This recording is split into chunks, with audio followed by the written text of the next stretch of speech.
I see it found some augmentation crystals. I was not even aware it knew about them. Well done. So, what does it think? They don't make me look any wider, do they?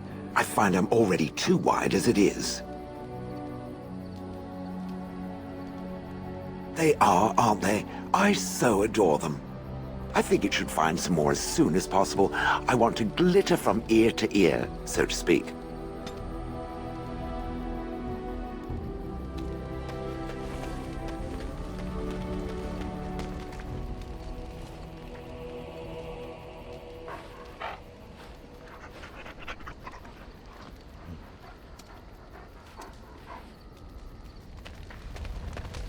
Here I am.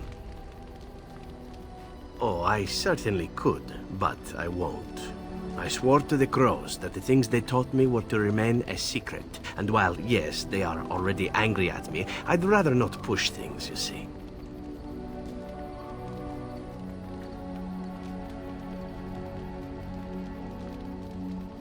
You need to learn the arts of the crows in order to slay Darkspawn, do you? You seem to be doing fine as it is. If you are truly insistent, well, let me think about it. The crows are already angry at me, yes? Who knows? Here I am. Oh, this should be good. Go ahead. Well now, I imagine that's a very fair question. Being an assassin after all is a living, at least as far as such things go. I was simply never given the opportunity to choose another way. So, if that choice presents itself, why should I not seize upon it?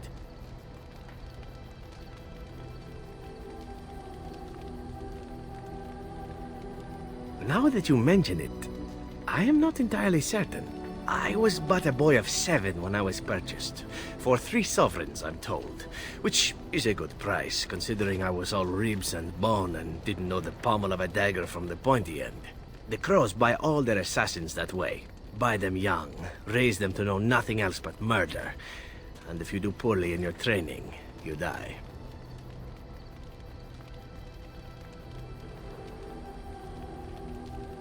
Oh, I don't know about that. The crows who are actually good enough to survive come to enjoy some of the benefits. In Antiva, being a crow gets you respect. It gets you wealth. It gets you women. And men. Or whatever it is you might fancy. But that does not mean doing what is expected of you always. And it means being expendable. It's a cage, if a gilded cage. Pretty, but confining.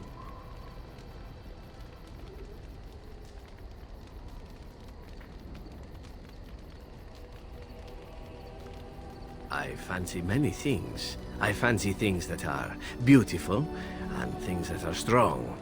I fancy things that are dangerous and exciting.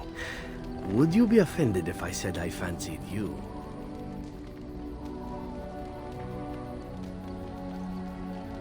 Ah, that's too bad.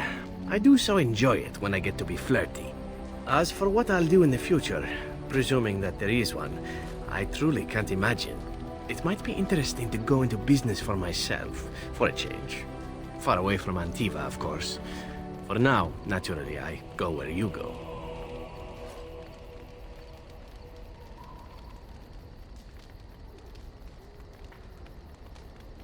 Everything changes, my friend. Come now, enough chit-chat. Talking about the crows summons them, you know. Any Antivan fishwife could tell you so.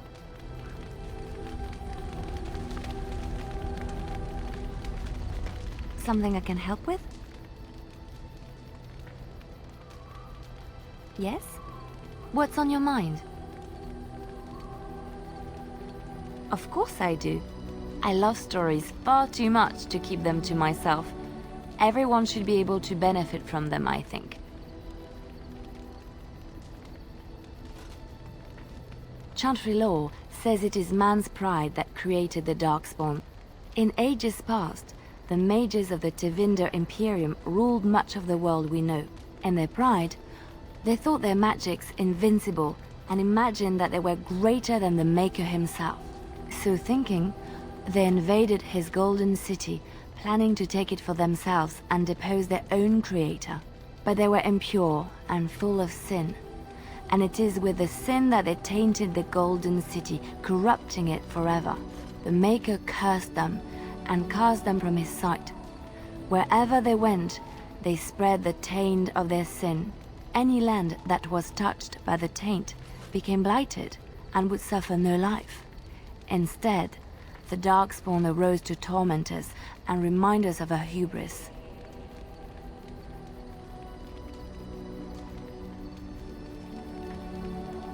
Which one? I have heard a little about how the elves gained their freedom from the Tevinter Imperium. When Andraste began her exalted march against the Imperium, the elves joined her cause to fight their masters. The great elven leader, Shatan, born in captivity, rose up to lead his people. He foresaw a future where the elves were free. Shatan was killed when Andraste was betrayed, but the elves continued to fight, eventually breaking free of the Imperium. The elves claimed the Dales in the south and settled there in a land of their own. The elves lived in the Dales for centuries. They resurrected the worship of the elven gods and would allow the building of no chantry. This angered the chantry, and the hostility between the two factions finally broke out in open war. The chantry says the elves struck first, but I do not know whether to believe it. The chantry declared a wholly exalted march against the elves, named for Andraste's similar march against Tevinter. During the exalted march of the Dales, the elven cities were sacked, and the elven state completely dissolved. Some of the elves bitterly accepted their fates and surrendered to human rule, living in the human cities as second-class citizens. But others, still fiercely proud of their heritage, refused to bow to the humans, and instead became homeless wanderers. There were the elves of the Dales, the Dalish. Andraste was the Maker's chosen. The Maker had long since abandoned the world when the sound of her singing turned his ear. Beauty, grace, and wisdom enraptured him, and he offered to take her from this flawed world to become his divine bride. But Andraste had an earthly husband and would not forsake him. Instead, she beseeched the Maker to return to his people once more. So earnest was her plea that the Maker was moved and promised that he would create a paradise on earth if all abandoned their false gods and turned once more to him. And this is why Andraste began her exalted march on the idolaters of the Tevinter Imperium. The Maker granted her his powers with which to smite her enemies. Andraste brought the Imperium to its knees, and her victories converted many to the worship of the Maker.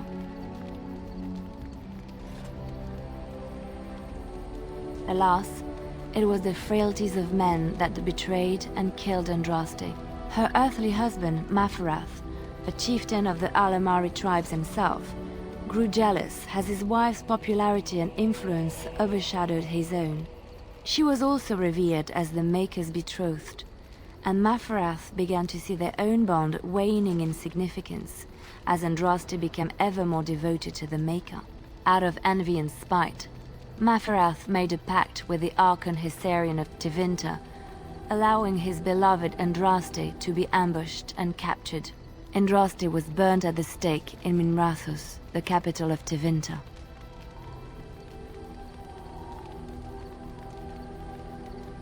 I have thought on this too. Did he withdraw his sight from her at that moment? Where were all the powers he bestowed upon her? This question has come to me many times, and I have no answer. Perhaps there was no way for Andraste to return to the Maker but through her death. We will never know for sure.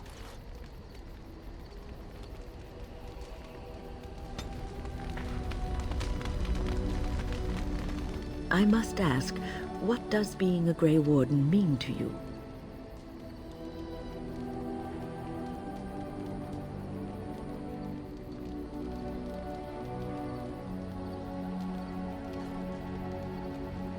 There's that, of course. But there's more to being a Grey Warden than killing Darkspawn and saving the world from the Blight.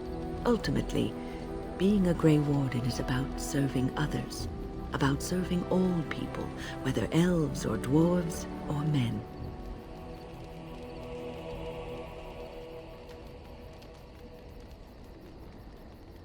As a Grey Warden, you are a guardian of men, and you guard them because their continued existence is more important than you are. Thus it is you who serves, not they.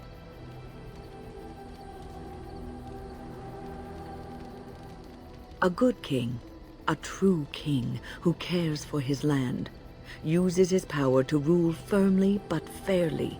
He serves his people first and foremost. The king who does not do this, who believes that he is entitled to his power, who abuses it and uses it for his own means, is a tyrant.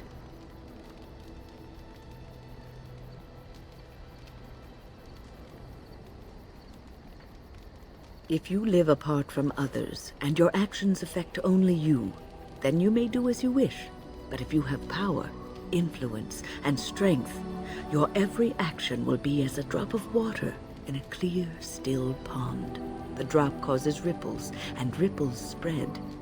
Think of how far they will go, how wide they will become, how will they affect the pond. But I've lectured enough for today. I should stop before I wear out my welcome.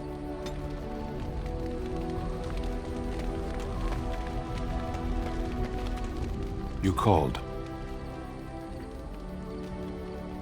I caged myself. A weak mind is a deadly foe, as you are no doubt aware. I came to your lands with 7 of the Beresad, my brothers, to seek answers about the Blight. We made our way across the Ferelden countryside without incident, seeing nothing of the threat we were sent to observe. Until the night we camped by Lake Calenhad. They came from everywhere. The earth beneath our feet, the air above us. Our own shadows harbored the Darkspawn. I saw the last of the creatures cut down, too late. I fell. I heard the stories of Ostagar. Your kith stood their ground when others fled. No one can do more than that. I don't know how long I lay on the battlefield among the dead, nor do I know how the farmers found me. I only know that when I woke I was no longer among my brothers, and my sword was gone from my hand. I searched for it, and when that failed I asked my rescuers what had become of it. I killed them. With my bare hands. I did. I knew they didn't have the blade. They had no reason to lie to me. I panicked. Unthinking, I struck them down.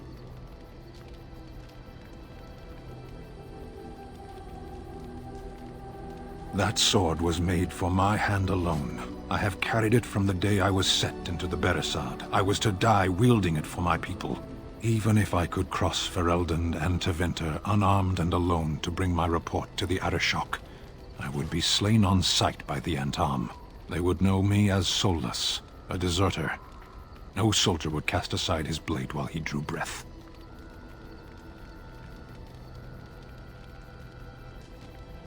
If I knew where to look, it would be in my hand now. Near Lake Calenhad. Perhaps those words are empty, but thank you all the same.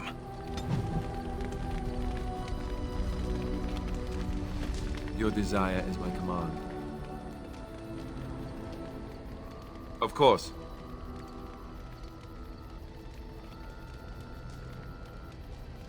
Have you seen the uniform? It's not only stylish, but well made. I'm a sucker for good tailoring.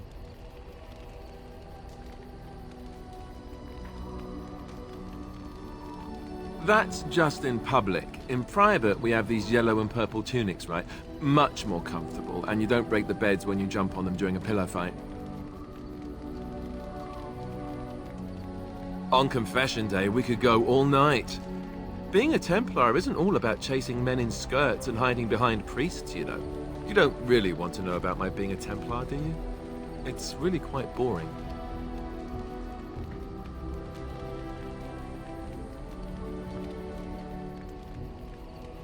I suppose there's no harm in it then.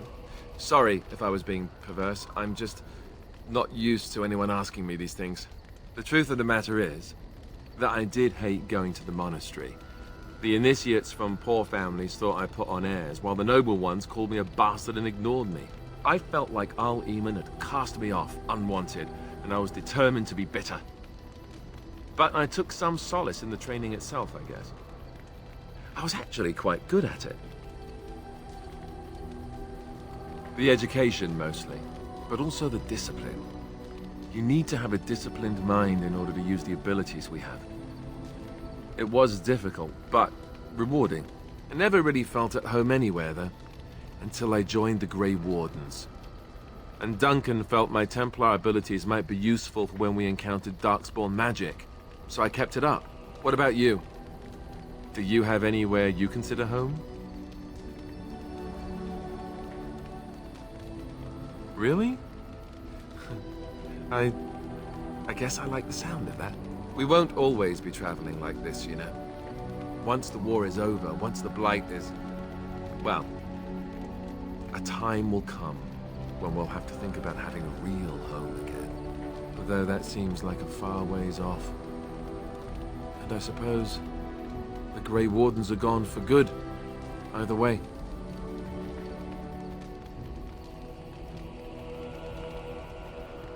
I suppose you're right. We can create new Grey Wardens, but we'll never get back those we lost. I wonder if it would ever feel the same. Anyhow, now I've sidetracked us. We'd better get back to what we're supposed to be doing right now.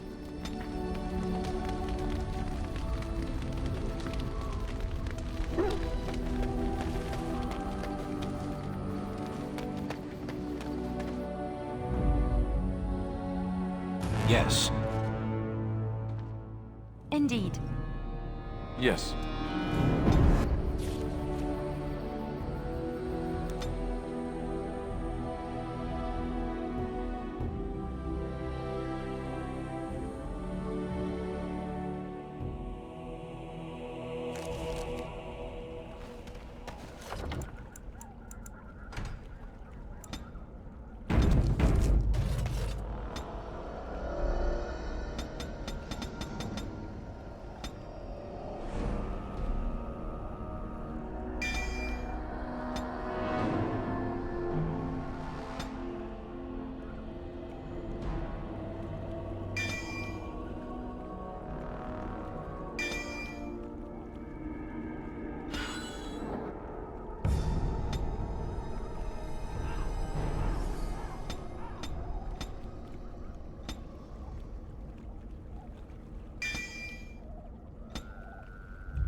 And so you return.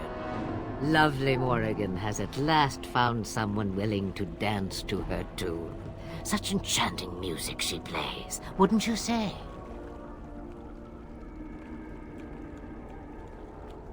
Why dance at all? Why not sing?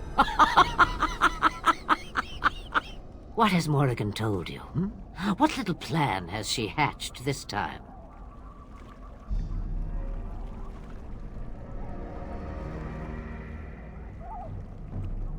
Composing your own tune, then? Now there's something even I can dance to. That you have come at all means you desire something. Perhaps I may yet give it to you. Morrigan wishes my grimoire? Take it as a trophy. Tell her I am slain. I go. Perhaps I surprise Morrigan one day. Or I may simply watch. It would be interesting to see what she does with her freedom. Enlightening, even. Would you give an old woman that? It's far easier this way, don't you think? The lies are always more fun. Yes, fun. Tricking Morgan. Oh, who am I kidding? That does sound fun. I'm a bad man. Not killing Morrigan's mother. That is the more noble choice, right? Right? The book is inside the hut, with notes and spells enough to make even Morrigan blush with delight. You and I will not meet again. That I guarantee.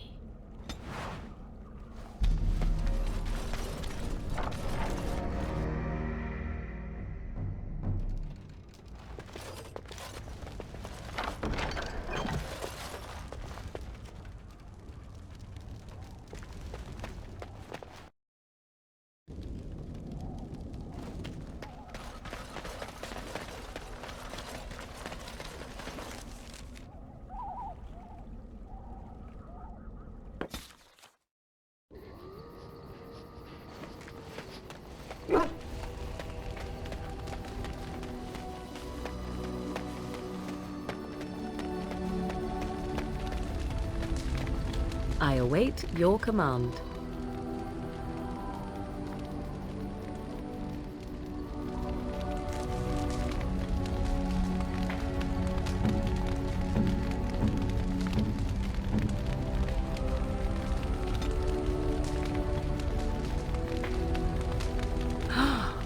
Mother's real grimoire, is it?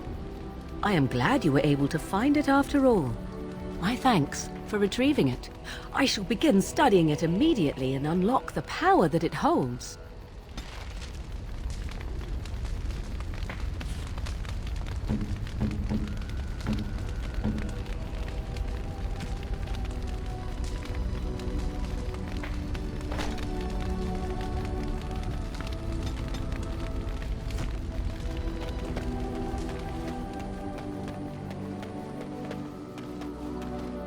If there's anything I can do for you, please tell me. I'm sure you'll be pleased with the goods my boy and I have collected, and with your discount.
You and your friends are formidable folk, indeed. It's good to have you along on the road. I'm sure you'll be pleased with the goods my boy and I have collected, and with your discount.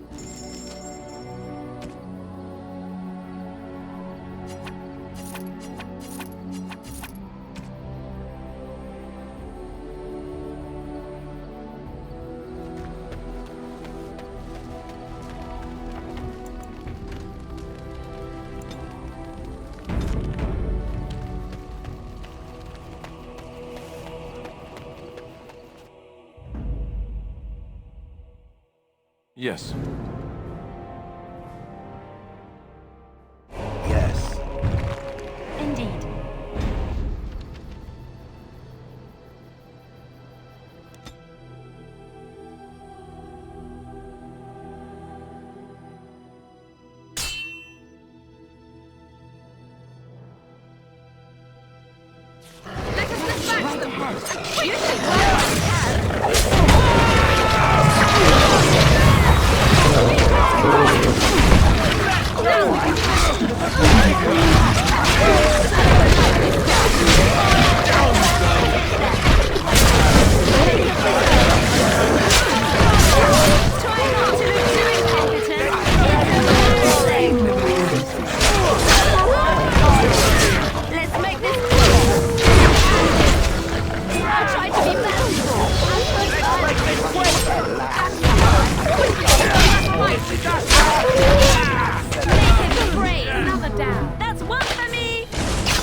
Very well.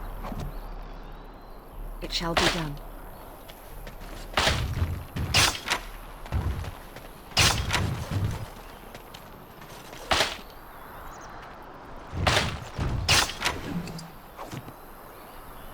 As you say.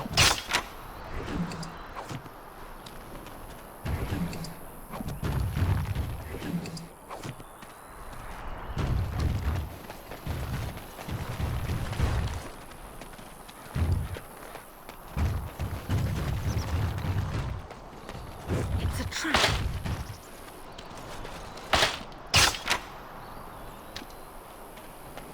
It is begun.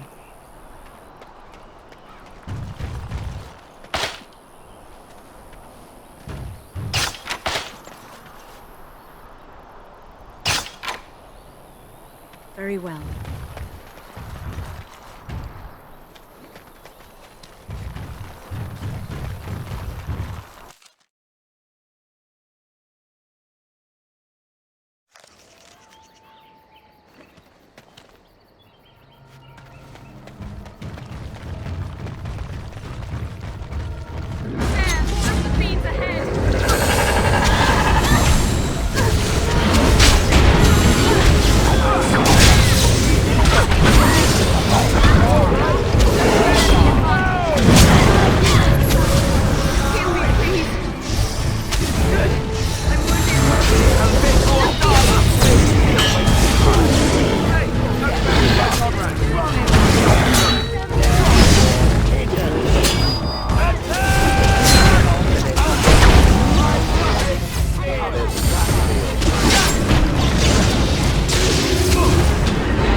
For not paying attention.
How did a child survive that?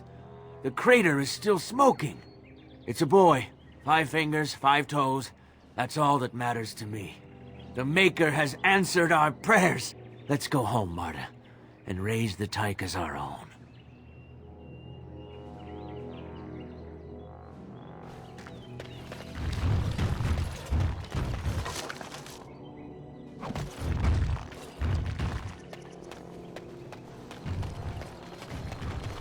As you say.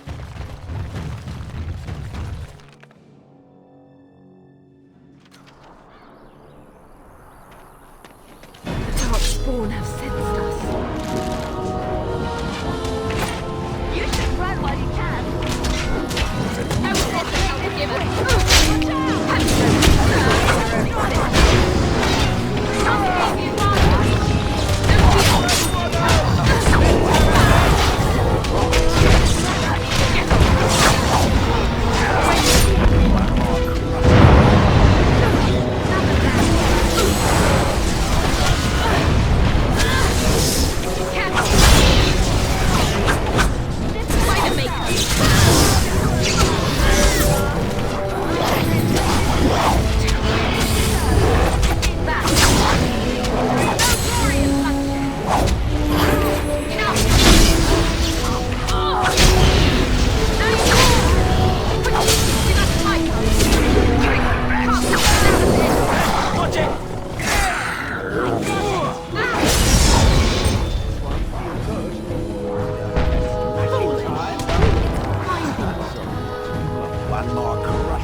well.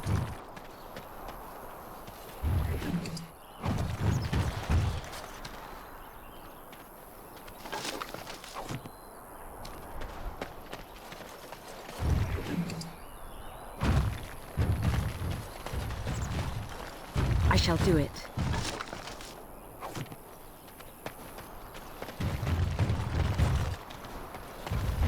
As you say.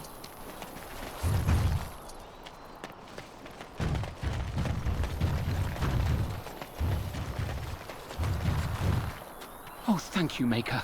Thank you, thank you. Oh, thank you, Maker. Thank you, thank you.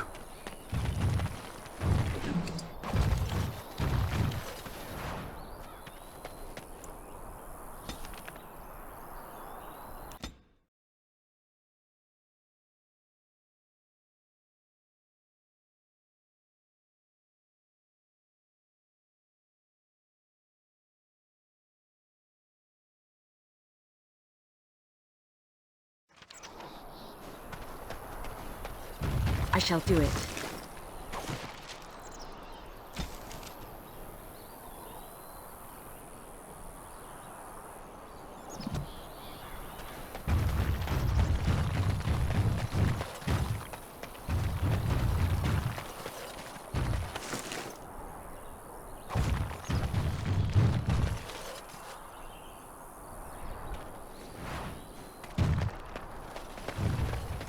Let us dispatch them, and quickly!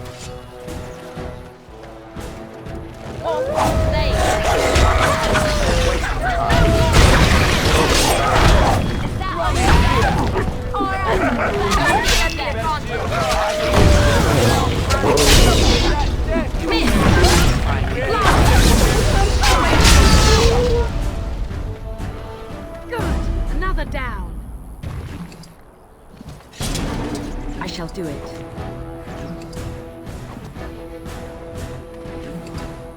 You forced our hand. I shall do it.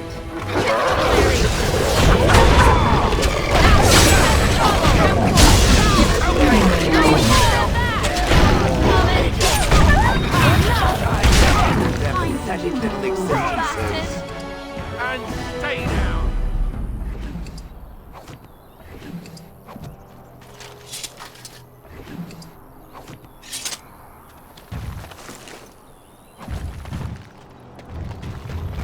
Let us dispatch them, and quickly! Be careful!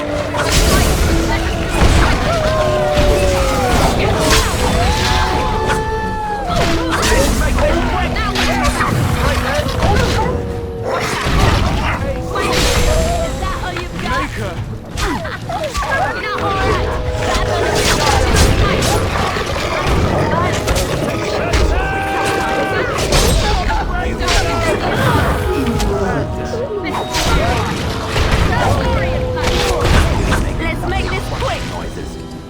I'll try to be merciful. You should run what you can. Skill has won the day. Yeah, that's right. What did I tell you?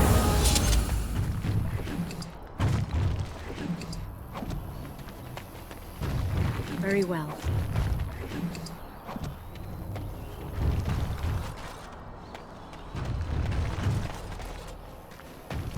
As you say.